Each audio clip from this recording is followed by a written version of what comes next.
created from this. But you talk about Senator Sherrod Brown. What has Sherrod Brown done on the energy front? Well, he supports the EPA's intrusion in using greenhouse gas regulations through the EPA. Just directive ordered, asked to vote against that to bring it into line, and he failed to vote in an affirmative way to bring it into line. 53,000 jobs is what we're talking about that costing not the nation, but Ohio. Let's talk about liberty on another front. What about net neutrality? The idea of the internet needing to be fair. This is expected to cost 1.4 million jobs throughout the United States of America. Sherrod Brown has failed to support liberty in that regard. We can talk about debt and spending, failing to support the Toomey budget, the budget that was presented. When was the last time the Senate passed a budget, guys? The United States Senate? This is awful. So when given the opportunity to address runaway entitlement spending, to start to talk about reining in the national debt, this wasn't some crazy right-wing, unobtainable goal. This didn't even balance the budget till 2020. Sherrod Brown votes no. Just yesterday, or 3 days, I think it was 5 days ago. What's he do on taxes? The opportunity comes up to extend the tax cuts that were put in place. He votes no on that amendment, but votes to pick winners and losers among the people of America again, and votes to just support it for a small, well, a big fraction, but creating higher taxes on those job creators, those people that own small businesses throughout the country. In every regard, whether it's energy or the economy, Sherrod Brown has been out of touch with the values of Ohio. The Keystone Pipeline, John mentioned. But the most egregious thing to me is the issue of health care. This is something that's not just a $1.7 trillion tax on the American people. It's not just something that impacts our state budget, a budget that had to just recently be closed with an $8 billion budget deficit. But this is something that in 2 years is going to cost what's expected to be $900 million to the Ohio taxpayer through the expansion of Medicaid. We can't afford it. We can't afford it as taxpayers. We can't afford it as the state of Ohio. And instead of listening to his constituency, Sherrod Brown cast one of the deciding votes for health care, the national takeover of health care. Now, to me, it's very important about what that means economically. But as I said in a recent speech, this is about liberty, stupid. This isn't about the economy first. It's about liberty, stupid. And what this has done is infringe your right to deal directly with your doctor. And we just simply can't afford it. $900 million in the next 2 years, what's expected to be close to $2 billion over the next 5. That's just in Ohio. That's not counting the type of attack this is on the middle class worker. I have clients as we speak right now. I'll be on a conference call next week trying to figure out how to deal with this for some of my clients as they struggle through. What do we do? Do we reduce people's hours? Do we lay people off? Do we just pay the penalty? Folks, there is no free lunch, except if you're on the bus going to Cambridge, Ohio with Americans for Prosperity. There is no free lunch. The American taxpayers always pay for this. So that's why Americans for Prosperity Ohio has launched this, and what we believe will be a several-month campaign as we focus on Sherrod Brown's record. Sherrod Brown is a nice guy. He's a U.S. Senator. We mean no disrespect. But last we checked in America, they might play on net neutrality. They might play on health care. But last we checked in America, we still have the freedom of speech, just like that guy does, to talk about the policies. And in this case, Brown hasn't worked for Ohioans. There's just no two ways about it. During this period of time, as we continue to focus on this is not just about today. Some of you are headed to Washington, D.C. to participate in the AFP Defending the American Dream Summit that's going on out there tomorrow.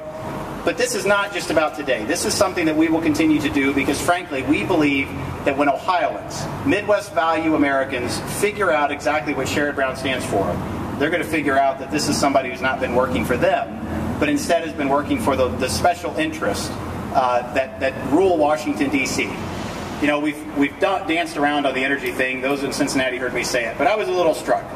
You know, here we have somebody who won't rein in the EPA, somebody who won't support the Keystone Pipeline, somebody who seems to be out of touch with his own constituents, something that could be the biggest job creator that we've seen from the private side for a long time. We just had Murray Energy shut down their coal-fired plant. Just 2 days ago, they announced that they will be shutting it down. 86% of Ohioans' energy comes from coal. What's Senator Brown doing about that? Nothing. Matter of fact, he's standing in the way, and worse than that, he introduces a bill, his energy ID, I guess, the POWERED Act, which subsidizes offshore wind energy. Even those that have been proponents of wind energy have figured out this doesn't work very well. And here we go again, renewable energy. Have we ever heard of Solyndra, or the plant in Indiana that shut down? The federal government seems intent on, instead of using what has powered America to prosperity for some time, exploring these quote-unquote alternatives.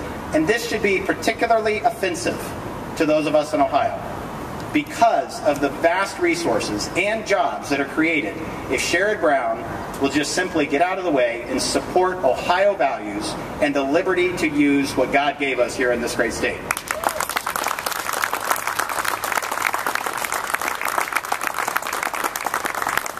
Folks, the most important thing we can do from here for the rest of time, if our founders were willing to sacrifice their lives, fortunes, and sacred honors, I think we can afford to grab a potbelly sandwich, to make phone calls, to sign up on hasbrownworkedforyou.org, to tell our friends about it, to tweet about it, to Facebook about it, to talk to your neighbors about it, to look at the policies, not just some stupid label behind somebody's name, but to look at the policies that make America work, that make Ohio work.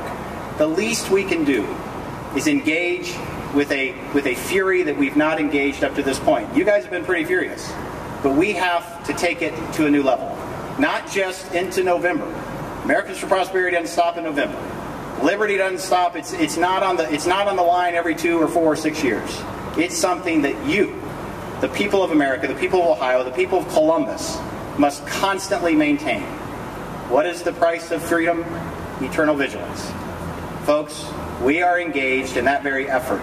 My father, my father-in-law both served in the armed forces. Every generation, we've heard it said, has been asked to sacrifice something. I think this generation's ask is something that's so much internal.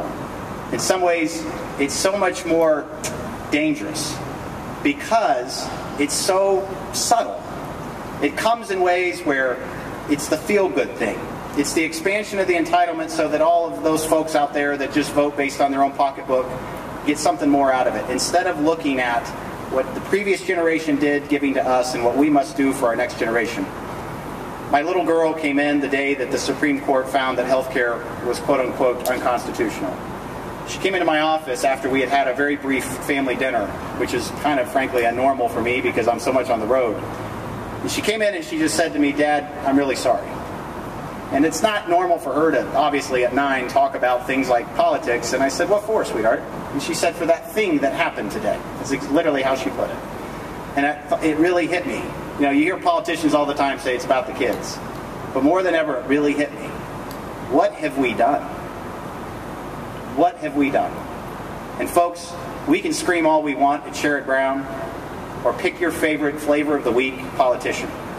But until we are willing to engage with our neighbors, our people at church, our coworkers, and explain to them that the policy of liberty is what got us to this point, and it's what can solve the current set of problems we have, and explain to them why exploring offshore wind energy is not a solution, why simply giving up our right to talk to our own doctors and instead using the government once again as the backbone for our own decisions is not the solution. Explain to them how $16 trillion in debt is something that we can't afford, shouldn't afford, and frankly, very immoral. And how that continuing, because no one is brave enough to come up with a real solution, continuing to go into deficit spending is not only immoral, but economic suicide.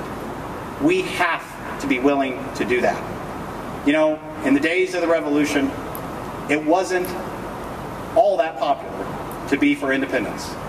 Those of you who know history know that only about 1/3 of the people were interested in gaining their independence. Another third were loyal to the king. Another third were a lot like some of the people that we know in our neighborhoods today. They just didn't care. Just leave us alone. Well, it was those minorities of people setting brush fires of freedom all across 13 colonies that created what my daughter gets to hopefully look forward to. And it's going to be people just like you and me. People who may sometimes be small in number, may be tired of being the only person on the block or in the church that are talking about it. But those people who are setting brush fires of freedom, that are going to give the hope to my 9-year-old girl for a brighter future. Sherrod Brown's record does not reflect that of the Ohio people. And we need to hold him responsible for that, just like we do every other politician. Sherrod Brown has not worked for us. Thank you all for being out here tonight. For the press, we'll be over to the side, answer any questions. On to Cambridge and Washington, D.C. For those not traveling with us, get on your phones. The hashtag is How's Brown Work. Let's expose a record for what it is. Thank you very much.